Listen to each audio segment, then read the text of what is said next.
Boa tarde, pessoal, tudo bem? Eu sou Yuri, da equipe Freixo. Esse é mais um encontro do Nós pelo Rio, essa rede de colaboradores e colaboradoras que se espalha pelo interior do estado, por todas as cidades do Rio de Janeiro. E hoje a gente tem um debate muito importante, como estamos fazendo todo sábado e domingo às 16 horas, com o tema de EAD. O EAD e os direitos dos professores. Nós sabemos que desde que começou esse fundamental isolamento social, desde que começou esse momento triste da humanidade, do coronavírus, do contágio do Covid-19, a gente teve uma mudança na dinâmica das escolas. Só que os professores, como sempre, são a parte mais frágil desse processo, assim como seus estudantes. Então, por isso, a gente convidou aqui o Vinícius Baião, que é professor, é artista, é do CEP de São João de Meriti, e também a Carol Quintana, que também é professora, socióloga e do CEP de Teresópolis. Então, pessoal, vou passar para vocês uma boa discussão. Somos Nós pelo Rio com o Freixo. Um grande abraço. Olá, galera. Boa tarde. Primeiramente, um feliz Dia das Mães para todas as mamães. Um Dia das Mães um pouco diferente, onde a gente não pode estar em contato direto. Quem ama, protege. Eu quero mandar um beijo para minha mãe, para minha avó, né? Infelizmente, não posso dar beijo nem agarrar, mas estamos aí no coração, né? Muito importante a gente proteger. Então, uma saudação a todas as mamães, a todas as mulheres que escolheram ser mãe, né? Uma saudação enorme. Tudo bom contigo, Vinícius? Quer dar um alô aí antes da gente começar o nosso papo? Vamos lá. Boa tarde, Carol. Aproveitar também e dar feliz dia para todas as mães. Claramente tinha aqui, Tartufo, quieto. Cachorro latindo aqui. E exatamente isso, né? Período de isolamento, essa necessidade de demonstrar amor por plataformas virtuais, por chamadas de vídeo. Minha mãe está tão longe de mim, minha mãe mora em Macaé, então hoje a primeira coisa que eu fiz foi ligar para ela, fazer uma chamada de vídeo com ela, cada filho num canto do estado, um em Rio das Ostras, um aqui, em São João. Então, feliz Dia das Mães, mamãe, e para todas as mães também. Verdade. Hoje a gente vai discutir, né? Aí, galera, para quem não conhece, Nós pelo Rio é uma rede de colaboradores do mandato do deputado federal Marcelo Freixo. Para quem não conhece a gente e quiser conhecer o nosso trabalho, é só seguir a gente nas redes sociais, Nós pelo Rio, nós estamos no Instagram, né? Pode acessar as páginas do Marcelo também para achar a gente. Segue lá a gente, curte, compartilha. Só gente fera, espalhada pelo estado do Rio de Janeiro aí, defendendo os seus territórios, em defesa da vida, em defesa de uma sociedade mais justa e igualitária. Segue a gente lá nos nossos canais, só entrar em contato, né? Bom, primeiramente, gente, eu vou me apresentar, né? Meu nome é Carol Quintana, eu sou professora de Sociologia da Rede Estadual de Ensino, eu moro em Teresópolis, eu dou aula numa escola rural aqui em Teresópolis, né? Sou também diretora do CEP Teresópolis, faço parte aí também, sou conselheira municipal de educação e, enfim, né, tenho na educação aí a minha vida enquanto professora. E queria aqui discutir um pouquinho com vocês hoje, né, sobre essa EAD que, primeiramente, eu gostaria de ressaltar que não é nem ensino à distância que eles estão colocando, né? Inclusive, o próprio secretário de Estado de Educação, Pedro Fernandes, já assumiu que não é EAD, é o que eles chamam de ensino remoto, né, que está sendo colocado aí para os nossos estudantes e para os professores também, né? Então, é importante lembrar que há diferenças aí. Só para a gente contextualizar, a pandemia fez com que a gente tivesse aí que suspender as aulas nas escolas, porque todo mundo que trabalha em escola sabe o quanto que é fácil o contágio, né, de doenças. Inclusive, eles recomendam, né, que as pessoas que estão resfriadas, com conjuntivite, nem vão à escola, né, nem possam ir, fiquem em casa, porque é muito fácil. Então, realmente, a escola, ela não pode estar funcionando, né, e ela provavelmente deve ser a última a voltar nessa quarentena, porque é muito fácil o contágio. Inclusive, já jogando aqui para a gente pensar, Vinícius, depois que a gente pode discutir, a escola pós-pandemia, né? Que a gente sabe que o mundo pós-pandemia, ele vai ser outro, e a escola também. Então, a gente vai ter que repensar muitas questões, como quantidade de alunos em sala, né? O distanciamento Exatamente. entre um aluno e outro.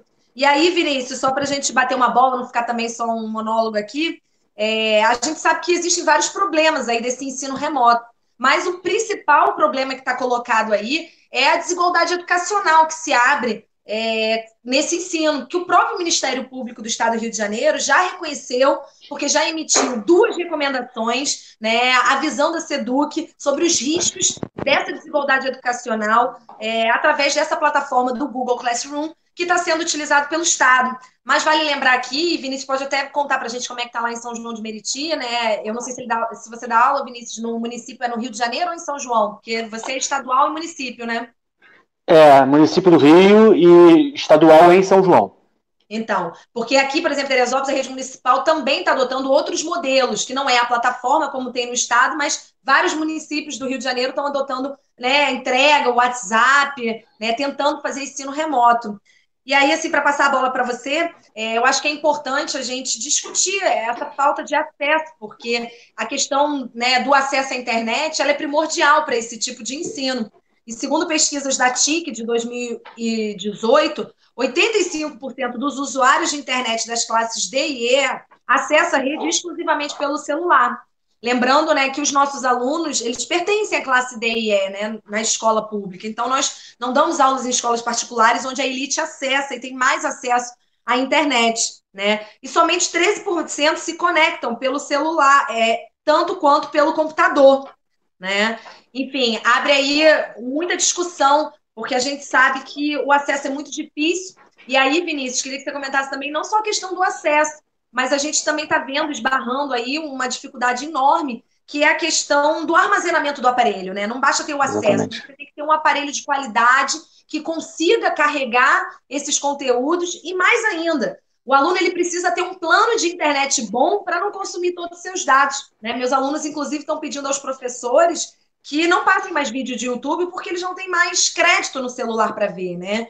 Então, Exatamente. ou seja, são muitos problemas colocados por essa dificuldade de acesso à internet, ao aparelho de qualidade, ao armazenamento, né, que abre esse poço aí da desigualdade educacional no nosso estado.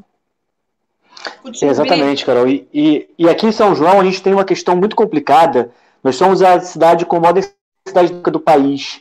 Nós temos uma das cidades com a maior densidade demográfica da América Latina. E segundo um estudo da Fundação Perseu Abramo, São João de Meriti hoje é a cidade do país com maior risco de vulnerabilidade ao alastramento do coronavírus. Então, levando em conta índices de saúde, infraestrutura sanitária, necessidade demográfica e a renda da população, nós somos a cidade mais vulnerável ao tratamento do vírus. Então, além de todas as questões tecnológicas, tem também uma questão de preocupação muito grande dos alunos com a sua vida real ali, né? Com a questão de parentes doentes, de a capacidade financeira. Só 13% da população de São João está dentro do mercado formal de trabalho, então, uma informalidade gigantesca, as pessoas passando dificuldades mesmo, e aí o Estado lança essa plataforma onde os alunos não têm acesso, onde você falou muito bem a questão do armazenamento de dados, e muitos planos de dados dessas famílias só contemplam o WhatsApp. Então, às vezes é um aparelho por família, um celular por família, um laptop por família, tem que dividir com irmãos, dividir com o pai, dividir com mãe. É uma dificuldade grande que deixa evidente essa questão nossa da diferença mesmo, da diferença de classe, da desigualdade toda, né? Então são questões muito importantes para analisarmos a situação dos alunos. Nós fizemos uma live semana passada tratando sobre EAD pelo pessoal de São João, e nós trouxemos uma aluna para poder falar também, né? Não apenas para os professores, profissionais de educação, mas ouvir o ponto de vista da garotada, né? E todas essas questões apareceram. A menina falou que a mãe dela estava com suspeita de Covid, então todo mundo na família preocupado com isso, ao mesmo tempo que dá conta desse material que não pode ser considerado carga letiva, a gente tem que continuar falando sobre isso também. Então, são muitas preocupações nesse sentido. Ô Vinícius, você levantou aqui, né, uma coisa importantíssima, né, porque quando a Secretaria de Estado de Educação e as secretarias municipais de educação tentam dar continuidade ao ano letivo, né, e não suspendem, nós do CEP estamos pedindo a suspensão do ano letivo da mesma maneira que a gente pede o adiamento do Enem, porque a gente entende que a gente está num período de guerra contra contra o vírus, né? As pessoas não estão ociosas em casa, as pessoas estão preocupadas em cuidar da sua vida. E aí eu queria até compartilhar com você agora que hoje eu estou muito triste, estou muito abalada com uma notícia que eu recebi ontem à noite, porque ontem aqui em Teresópolis, Vinícius, a gente chegou ao colapso do sistema público de saúde. A gente não tem mais leitos disponíveis, né? Inclusive, a gente pede ao prefeito Vinícius Claus que ele cobre dos 2 hospitais particulares que a gente tem aqui, porque a gente não tem hospital público na cidade, eles fazem aquele vínculo, né, com um SUS, para que coloque aí e abra quantos leitos eles têm. Porque é inadmissível que as pessoas estejam na UPA, porque as pessoas já estão indo para a UPA, né, esperando o tratamento e com leito disponível na rede privada. Então, é muito importante. E aí, Vinícius, ontem foi o senhor Ildá, ele foi o primeiro senhor que não conseguiu um leito de UTI aqui, aí ficou muito mal, estado grave na UPA, às 7h30 da noite eles conseguiram uma transferência, mas infelizmente o senhor Ildá veio a falecer na madrugada.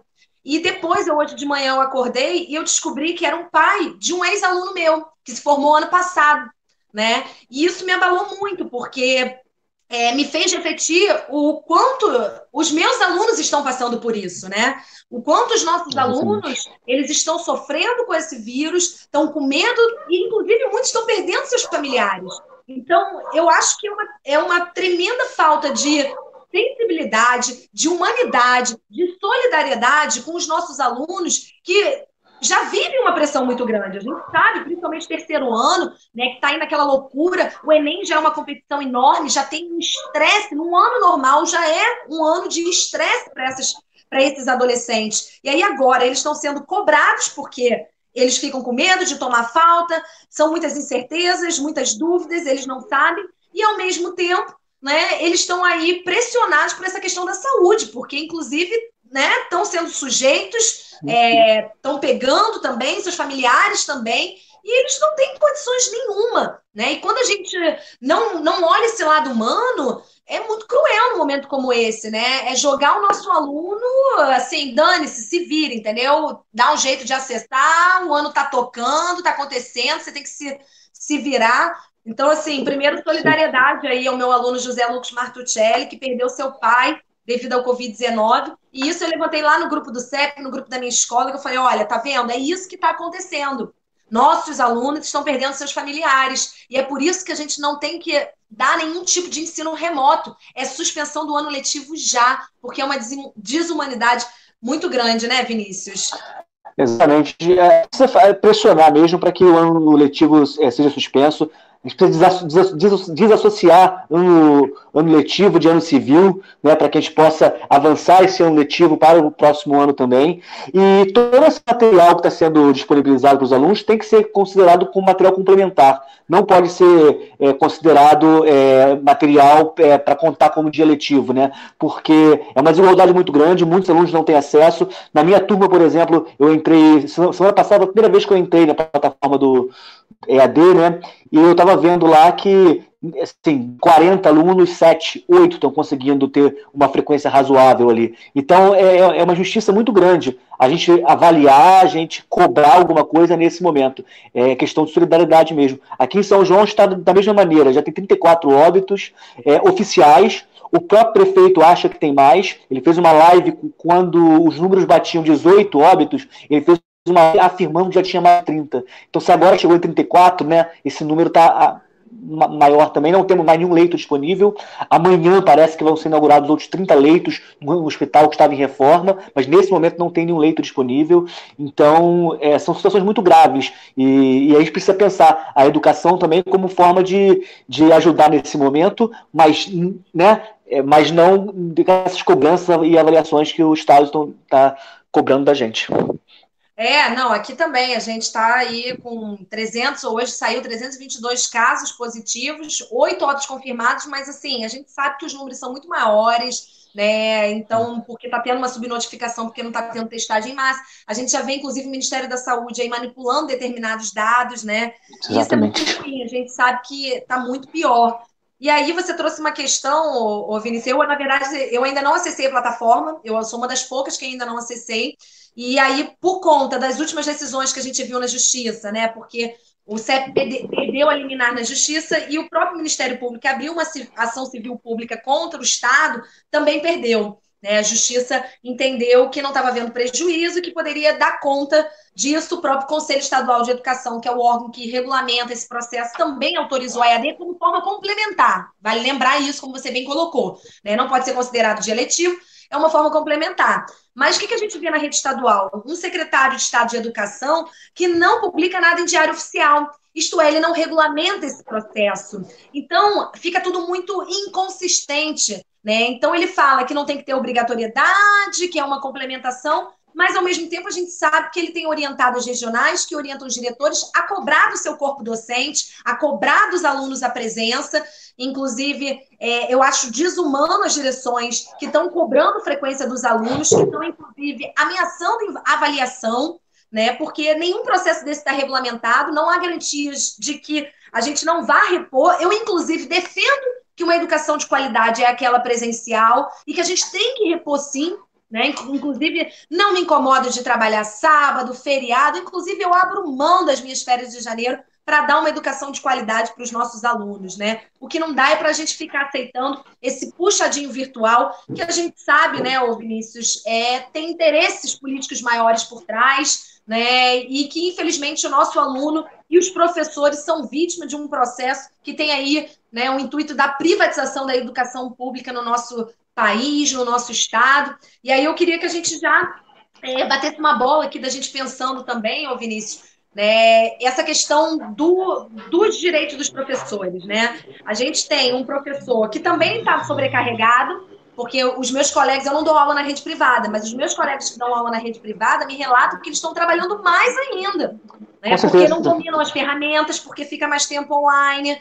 E mesmo na rede privada, tem um professor amigo meu que falou para mim aqui numa escola de elite aqui de Teresópolis, falou, Carol, apenas 70% dos alunos aparecem, né? Então, ou seja, nem numa escola de elite privada a gente tem 100% dos alunos, né? Imagina numa escola pública, né? O acesso é mais difícil. E aí você tem aí o professor que está tendo que dar conta da sua vida, dar conta da sua família, né? E aqui uma solidariedade às professoras que acabam, né, que são mães, que são donas de casa e que estão tendo que dar conta dessas plataformas sem ter tido qualquer tipo de formação para usar, sem, inclusive, ter nenhuma orientação mais formal, porque a SEDUC não publica em diário oficial, elas se veem aí sobrecarregadas, no estresse, né? E isso é muito ruim, né? Porque a gente também não pode achar que esse ensino remoto, ele não deve precarizar a educação, né? A gente sabe que é um período delicado, que a gente tem que pensar, mas, ao mesmo tempo, ele não pode servir de janela para retirar ainda mais os direitos dos professores, né, Vinícius? É importante que a gente saliente que o modo atropelado, né, como que o governo do Estado implementou essa questão do ensino remoto, porque não teve nenhum preparo dos profissionais de educação, né, muitos profissionais não tem tanta familiaridade com tecnologia assim. E tem uma questão na plataforma que me deixou bem encafifado, né? Que é a falta de privacidade, né? Porque todo mundo vê o que todo mundo posta. Então, assim, todas as aulas estão disponíveis para todo mundo. Então, eu consigo ver o que o colega de outra disciplina está postando para aquela turma, a direção consegue ver. Então, assim, uma falta de privacidade gigantesca, né? Uma falta de respeito com nossa autonomia docente também. E as cobranças ali. Então, eu entrei e deixei claro para os alunos que eu não vou fazer nenhuma avaliação, que o material que eu estou colocando ali é complementar, e não vou fazer chamada também nesse momento.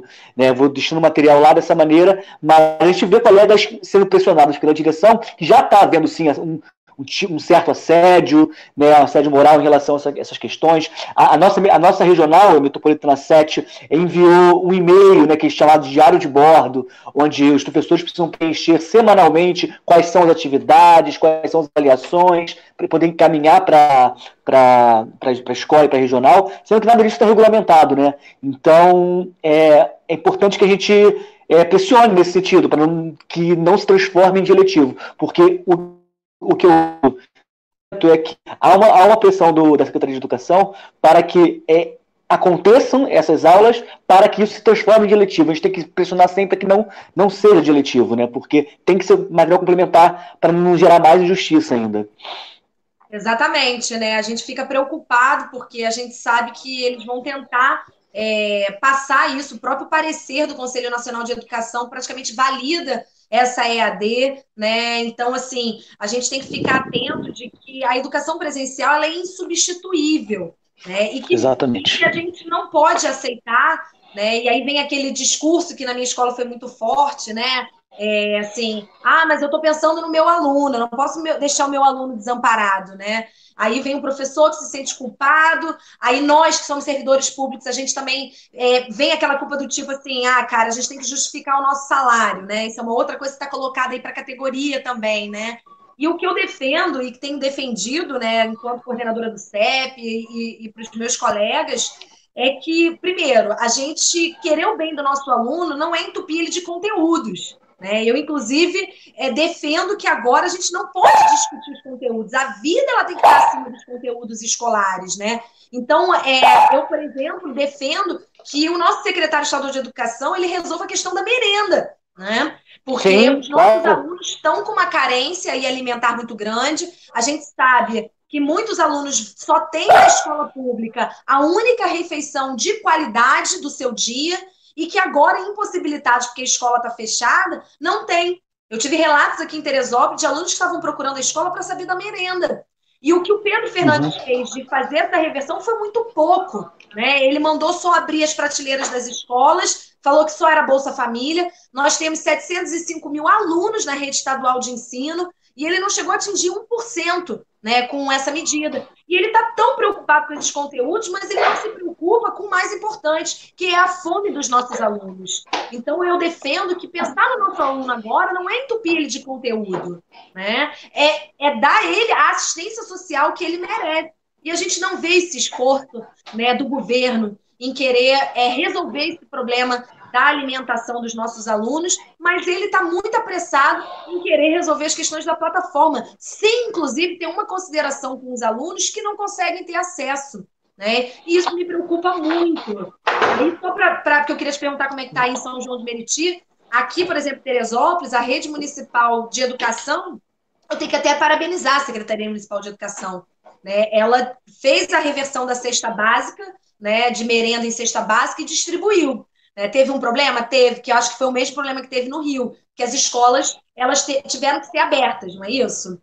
E aí isso põe em risco os profissionais, né, da educação. E isso é inadmissível. Mas eu tive relatos de pais que receberam, que estavam passando o sufoco da cesta básica, porque não tinha ainda chegado o auxílio emergencial, né, que ainda não chega a todos, e que a escola disponibilizou, e que salvou durante aquela semana, aqueles 15 dias. Então, isso é uma atitude muito importante. E eu fico um pouco apreensiva porque eu não vejo o Pedro Fernandes preocupado com esse tipo de ação, mas sim obcecado em tentar passar essa plataforma de forma num consenso coercitivo, né? Porque também não publica nada, porque se publicar vai estar sendo contra a Constituição Federal e a LDB. Inclusive, ele mesmo falou em live, Vinícius, né? Que na ânsia de querer fazer o melhor, a gente pode esbarrar em problemas jurídicos. Os problemas jurídicos que o Pedro Fernandes está falando é ir contra a Constituição Federal e a LDB, porque a exclusão educacional está colocada aí de uma forma muito grande. E aí eu queria, Vinícius, que você me comentasse como é que está essa história aí da merenda em São João, como é que está o esquema aí? Nós lançamos uma carta com 10 propostas para a cidade, né? Encaminhamos a carta à prefeitura e lá constava essa questão da reversão da merenda para um valor de 50, 60, 70 reais para que chegassem às famílias, né? E a gente sabe que foi apresentado na Câmara um projeto nesse sentido que está para ser votado. Nesse momento, não. Nesse momento não tem nada ainda acontecendo. Né? Teve cestas básicas num período, mas nem isso está acontecendo mais. E está para ser votado esse auxílio, né? Um auxílio de, se não me engano, 70 reais para cada responsável da rede municipal de São João, para que possa garantir a segurança alimentar. E uma coisa que está me preocupando muito também, em relação a essa questão da plataforma, de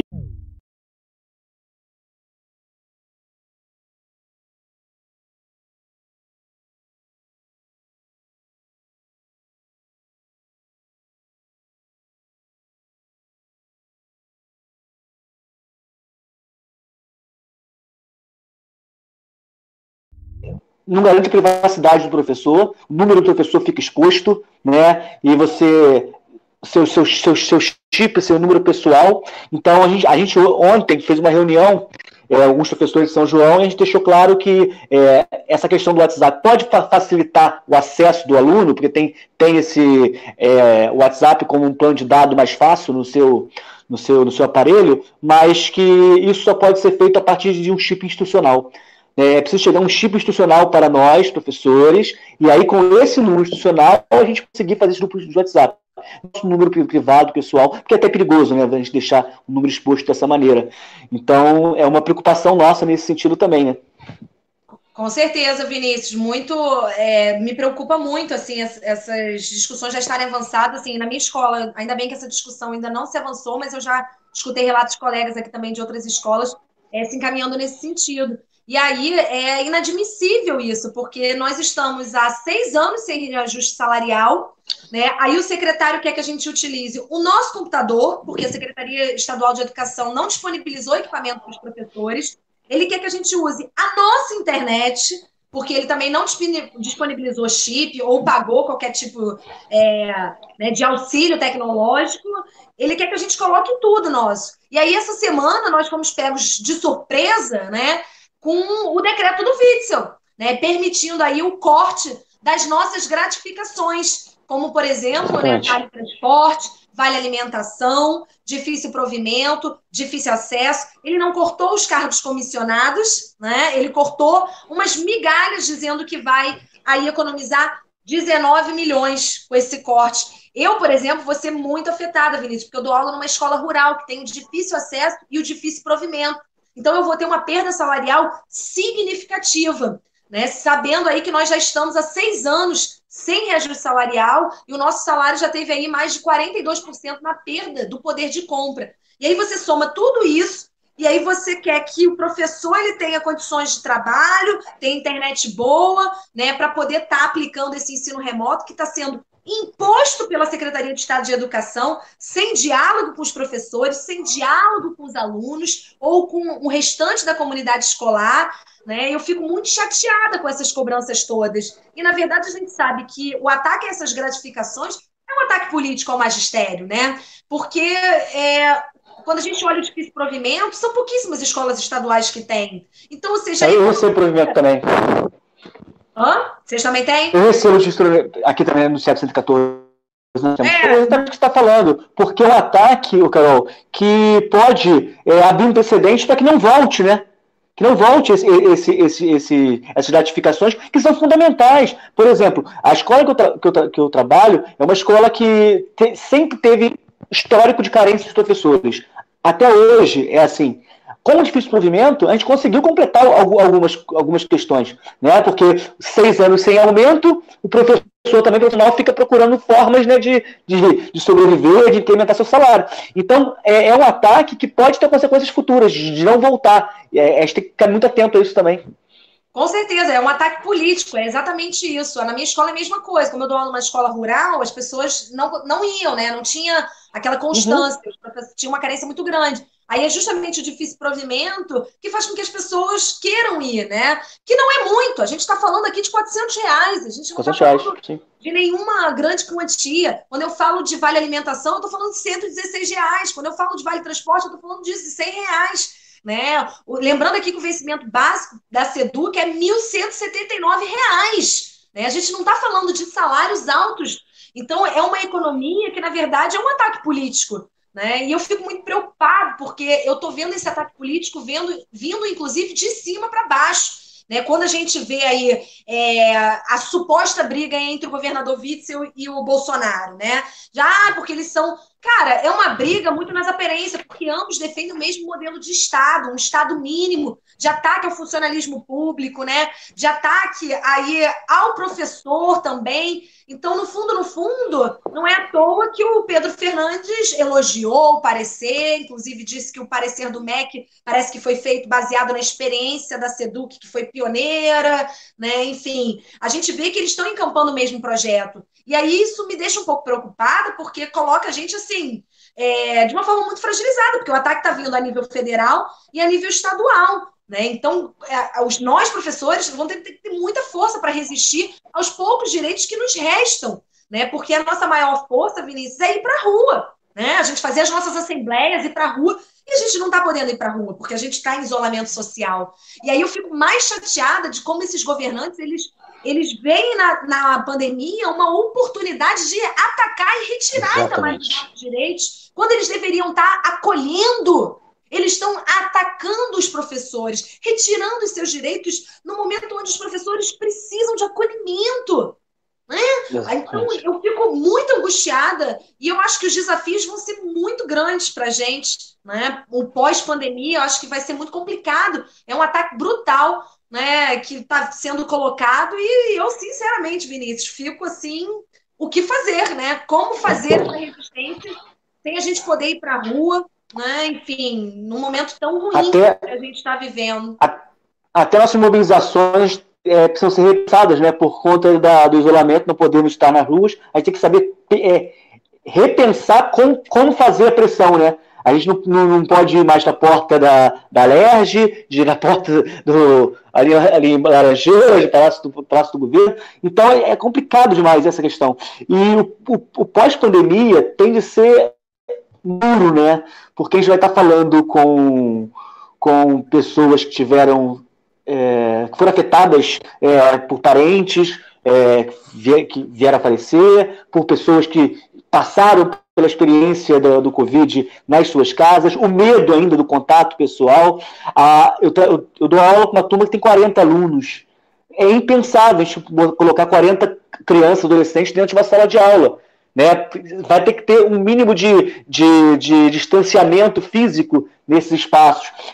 Por exemplo, eu estava vendo sobre teatro, como o teatro está voltando na Europa agora, e está voltando de uma maneira assim, com 1/3 só da capacidade do teatro podendo ser preenchida, com um distanciamento de tantos metros de um espectador para o outro, apenas com monólogos nesse primeiro momento, não pode ter espetáculos com mais 2 atores. Aí a gente fica pensando, se o entretenimento, que a pessoa vai passar 1 hora, 2 horas numa sala, vai ter que ter todo esse cuidado. Imagina uma sala de aula que as crianças vão ficar todos os dias durante 5 horas ali dentro. E quem conhece a sala de aula sabe que as crianças não são estáticas. Ninguém fica estático dentro da sala de aula. Né? Tem aquela movimentação importante, né, pedagógica. E como vai ser esse momento? Então, a gente vai encontrar um cenário onde já há carência de professores, mas uma carência ainda maior, porque as turmas vão precisar ser redivididas, né? Muitos alunos afetados psicologicamente por conta de tudo isso também. Então, eu acho que é por conta disso até que o governo do estado insiste tanto em ter a plataforma como dia letivo, porque é para tentar, de alguma forma, não enfrentar esses períodos mais à frente, esses problemas mais à frente. Né? Os dias já aconteceram, já foi aliás, vida que segue. Mas a gente sabe que não é assim. Exatamente, né? Inclusive, assim, outro dia eu estava lendo as experiências dos países que começaram a abrir as suas escolas, né? Coreia, a própria China, e esses países, inclusive, já estão adotando modelos, porque é isso que você colocou, a gente vai ter que pensar isso pós-pandemia. E, como tudo na vida, a escola não vai ser a mesma, né? Acho que isso está colocado para todo mundo, a gente precisa pensar. Esse esquema mesmo que você falou, né? A gente sabe que as turmas são superlotadas, né? Por que faz turmas superlotadas? Porque tem carência de professor. Por que tem carência de professor? Porque não abre concurso, né? Então, tem a carência. E aí eles botam 40 alunos numa turma. A gente sabe que esse modelo de escola vai ficar cada vez mais inviável. Então, por exemplo, a experiência da Coreia que eu li, eles estavam fazendo um esquema de revezamento. As turmas não iam no mesmo dia. Então, por exemplo, segunda vai uma turma, na terça já é outra que vai. Eles estão dando de 2 carteiras de distância, diminuíram a quantidade de alunos, né? E, enfim, e já estão vendo esse espaço físico da escola mudando, né? Inclusive, eu acho que isso vai estar muito colocado. Eu acho que é importante a gente fazer essa reflexão. Acho que realmente a gente, agora, no momento, nós da rede estadual, temos mais que pressionar o Pedro Fernandes para a diminuição da quantidade de alunos nas turmas, para, inclusive, isso vai gerar a necessidade da gente construir mais escolas, né, da gente ter mais salas de aulas, da gente ter abertura de concurso para professores, totalmente na contramão do que ele vinha fazendo.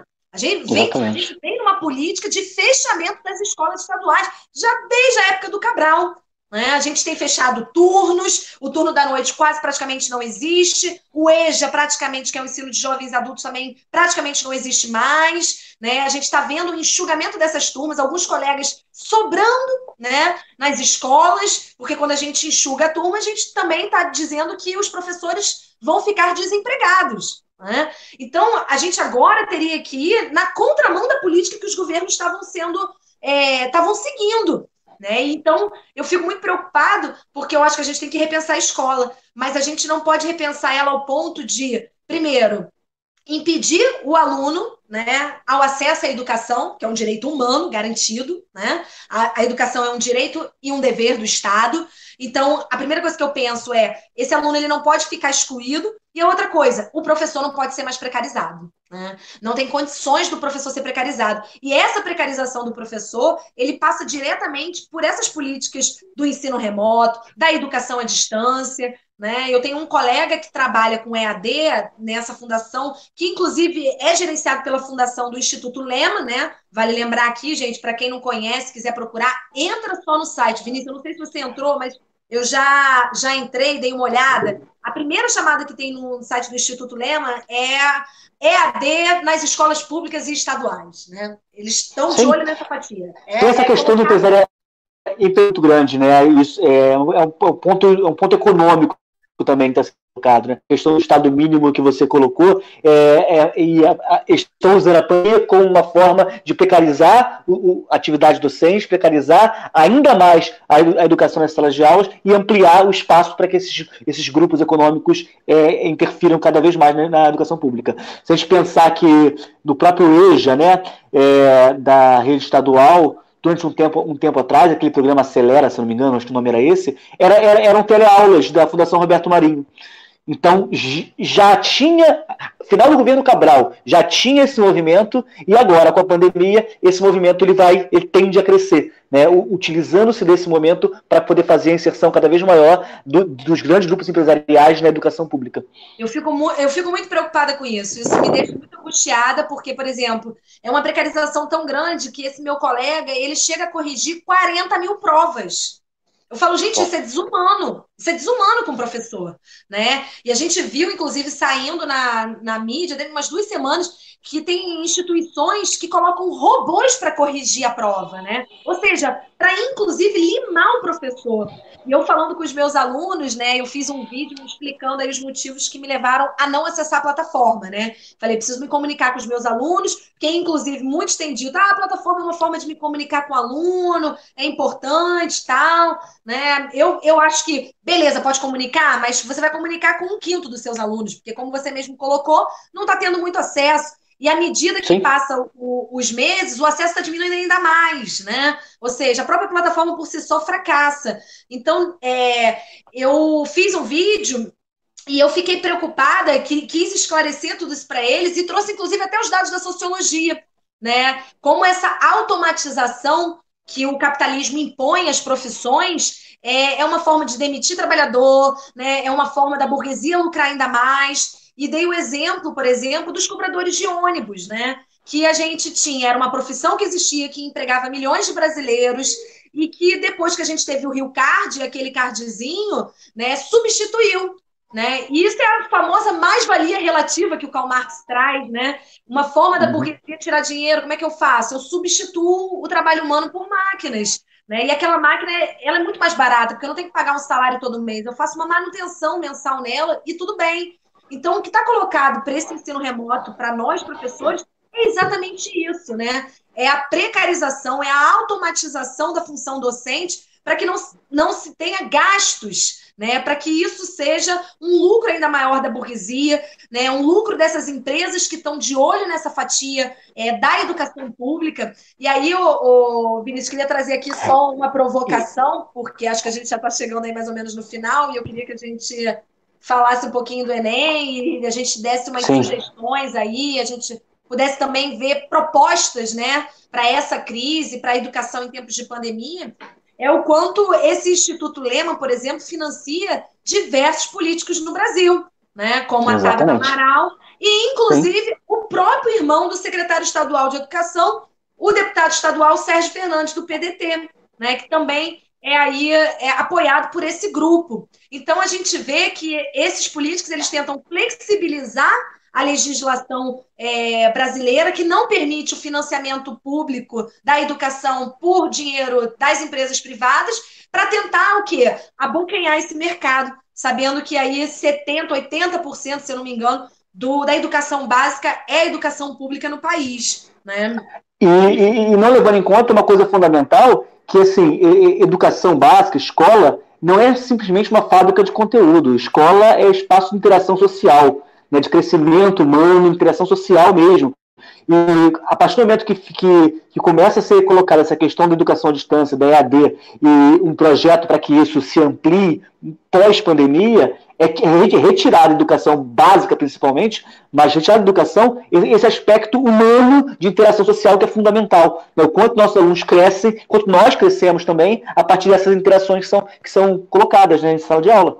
E que é a base da sociedade, né? Eu tô até com uma camisa aqui, ó. Exatamente. Educação é aquele lema que o CEP tinha. Educação não é mercadoria, escola não é fábrica, não, aluno não é mercadoria, escola não é fábrica e educação não é negócio. Né? Eu acho Exatamente. que tem que estar colocado aí nas nossas ideias.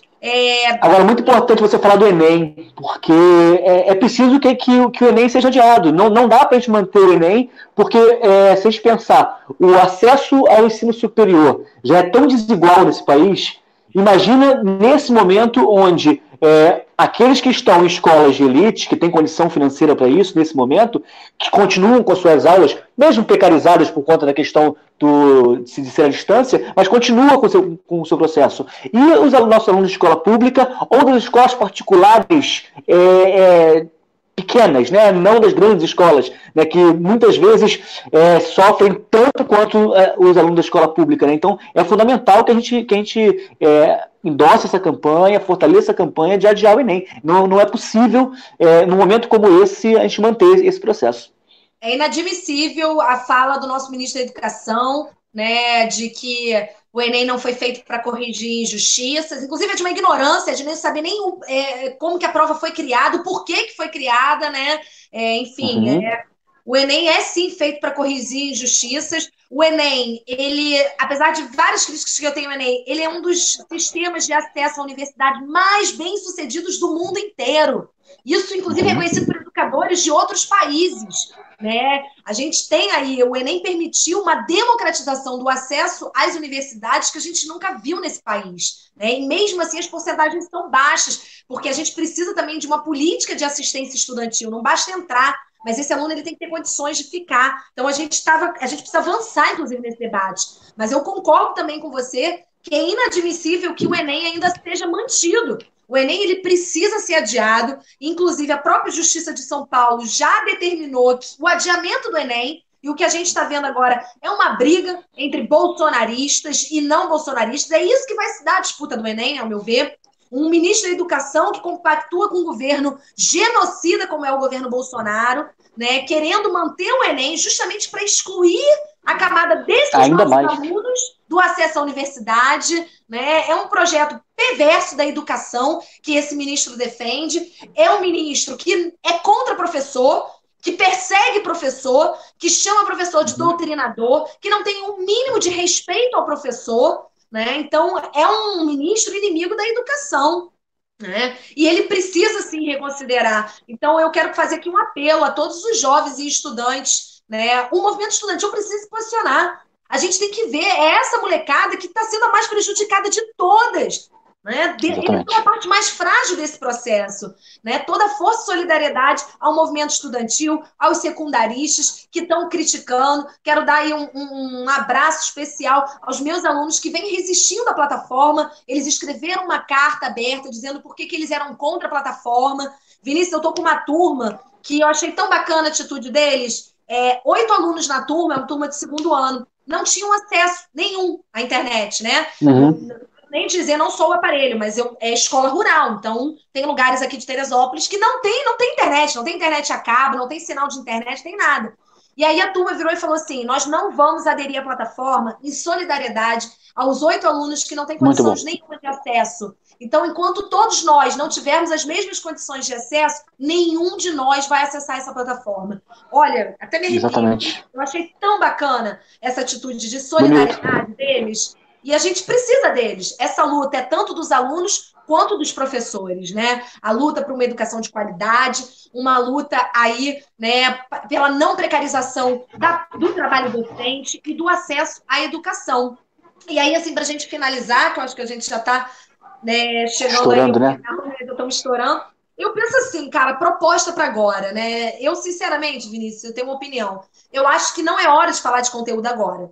Mas quer falar de conteúdo? Acho que a gente tem um papel importante. Eu acho que a gente tem um papel importante. Então, que a gente faça o aluno refletir sobre a pandemia, né? Exatamente. Sobre as condições atuais da nossa sociedade, aquilo que eles estão submetidos, né? Então, eu acho que o momento é um momento de reflexão dessa pandemia, né? Agora é hora da gente pensar uma escola que preste essa assistência social. Então, uma coisa que me angustia muito é isso: temos que defender o isolamento social. É sim, é lockdown já. A gente precisa de um enrijecimento das políticas restritivas de combate ao coronavírus. E por isso nós não podemos permitir a abertura de escola. Mas eu penso também, Vinícius, que a escola, muitas vezes, é onde o Estado chega, né? Tem lugares... Sim, a ponta, né? Exatamente, que é a escola que chega. Eu vejo assim, no nosso estado, é a escola e a polícia militar que chega no povão. Exatamente. Entendeu? Exatamente. Ainda é a escola. Então, eu penso, pô, cara, essa escola ela tem um papel importante nessa pandemia, né? Como criar esse papel importante da escola em tempos de pandemia sem expor a saúde dos profissionais da educação? Eu acho que agora... Carol, eu penso exatamente como você. Que tinha que estar travando.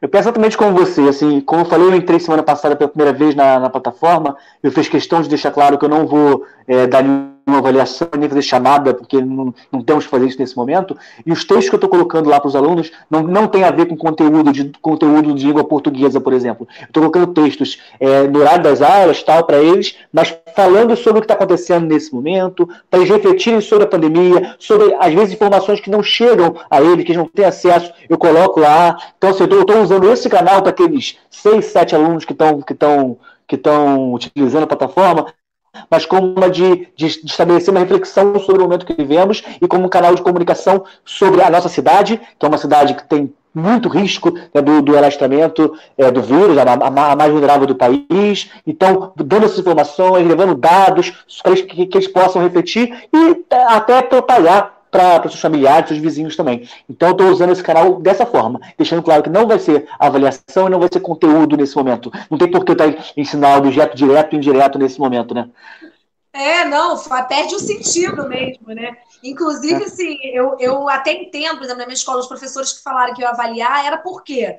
Porque aí você vê o quanto esse secretário, ele, primeiro, não entende nada de educação, acho que ele tem que voltar para o consultório, né? Ele é dentista, então acho que ele deveria voltar para o consultório dele. A gente exige que, à frente da Secretaria de Estado de Educação, seja um educador, né? Para poder estar aí gerenciando, né, de forma sensível, né?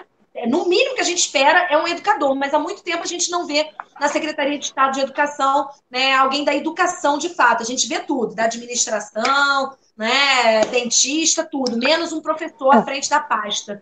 Que a gente a gente vê à frente da educação que fazer educação negócio o tempo inteiro, né? É uma pasta que tem, junto com a pasta da saúde, que tem os maiores recursos. Então, exatamente, muito dinheiro envolvido. Então, quem entra ali entra para fazer política e negócio. É muito triste. E aí, enfim, você vê duas coisas, né? Esses meus professores lá na minha escola que estavam cobrando, qual era o lance? Pô, a gente conhece aluno. A gente sala de aula sabe como é que é. Cara, para entregar uma atividade, né? Para entregar uma atividade já é um Deus nos acuda, entendeu? Tem que ficar 2, 3 semanas. Semana que vem você me entrega, semana que vem você me entrega, com a gente ali cobrando, né? Uhum. Imagina sem aula, sem garantia de que isso está sendo contabilizado como dia letivo. Enfim, não vai entregar nunca, né? Não vai, exatamente. Não vai, eu não conheci adolescente, aluno. E para piorar a situação, aí ainda me bota uma aula, né? Que essa coisa foi uma outra coisa horrorosa. Ele bota uma aula de 6 às 7 da manhã, né? Que é o tal da Seduc na TV. Um contrato que ele fez com a Bandeirante de 1.080.000. né? A transferência do dinheiro público para o privado, explícito, e uma maneira dele estar todos os dias lá na televisãozinha, na casa das pessoas, né? Dando a cara dele. Exatamente. Isso eu não conhecer de aluno, gente. Aluno não vai levantar. Já é difícil estar 7h30 da manhã em sala de aula. Quanto mais levantar às 5h30 da manhã para assistir uma aula de 6 às 7 na televisão. Isso daí é dinheiro gasto, assim, de uma maneira totalmente irresponsável, né? Enfim, e não conhecer, e, assim, ignorar também a realidade social do aluno, né? Que muitas vezes mora em uma área de conflitos, que passou a noite com tiroteio e não consegue, e não dormiu, tudo isso, e ignorar toda essa questão social também. Como você falou, né? A escola e a polícia são os únicos instrumentos do Estado que chegam em determinados locais. Pela Prefeitura do Rio, eu trabalhei muito tempo na escola Daniel Pisa, que fica aí na Pedreira. É a escola que você deve lembrar bem, a Maria Eduarda tomou um tiro e morreu dentro da escola, lembra? Atrás? Sim, claro. Eu trabalhei nessa escola durante alguns anos e fica no pé do Morro da Pedreira. E é exatamente isso.